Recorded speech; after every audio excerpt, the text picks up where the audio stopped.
c'è un ritorno nelle produzioni in Italia, però non è il primo ritorno. Noi, se vi ricordate, lo abbiamo già avuto quando alla caduta del muro tanti nostri imprenditori sono andati nei paesi dell'est.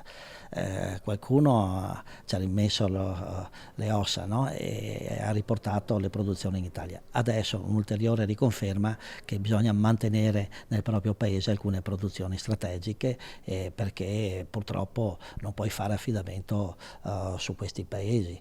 In gergo tecnico si chiama reshoring, in realtà è un ritorno che, dice il numero uno della Camera di Commercio, deve essere supportato da investimenti e quindi agevolazione al credito e manodopera, e qui soprattutto oggi sta il punto. Le professionalità e le competenze che richiedono le nostre imprese sono tantissimo, basta girare per le nostre aree industriali e vedere, cercasi carrellista, cercasi contabile o cercasi ingegnere o altro.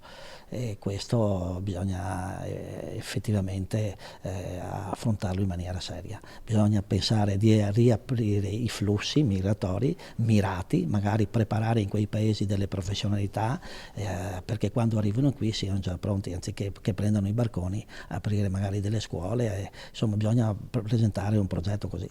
Si parla molto nel governo della linea, no, di cosa ha fatto Mattei, ecco, su quella filosofia. Nel primo trimestre in Veneto sono previste 45.000 nuove assunzioni, 10.500 a Treviso, 2.500 a Belluno, sia nei servizi che nel manifatturiero, ma il ragionamento va fatto in una duplice prospettiva.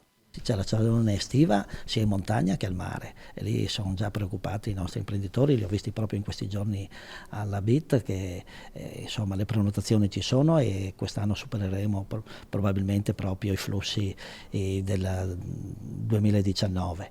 E poi ci sono le Olimpiadi, le professionalità non si inventano dal mattino alla sera e bisogna che ovviamente siamo preparati, altrimenti rischiamo di fare brutta figura.